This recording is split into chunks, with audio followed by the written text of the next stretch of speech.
બનાસકાંઠાના સરહદીય વિસ્તારોમાં હજુ પણ નથી ઓસર્યા પૂરના પાણી। વાવના બાલુંદ્રી ગામની શાળા હોય કે પછી મકાન કે પછી હોય ખેતર, મોટા ભાગનો વિસ્તાર જળમગ્ન છે।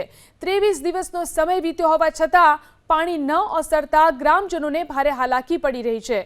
3 દિવસથી વાવ મામલતદાર કચેરીએ ગ્રામજનો ધરણા પર બેઠા છે। ગામની 500 એકર જમીન પાણીમાં તરબોળ છે। શાળામાં પાણી ભરાયેલા હોવાથી બાળકોના અભ્યાસને પણ અસર પડી રહી છે।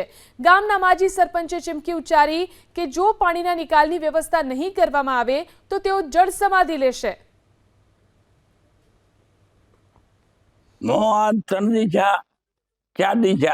આમ તો પાણી ને તો 21 થી 22 દાડા ચાલે।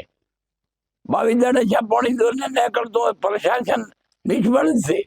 અને જો આવું જો કરતા હોય તો હવે મારાથી દુઃખ નથી કમાતું। મારે આજ રાતે જો 6 વાગ્યાને એલ્ટિમેટ ડાલું છું, 6 વાગે તો પાણી નને હવે બારઠું તો 6 વાગે જળ સમાધિ મારા તલાવમાં લઈ લેવી।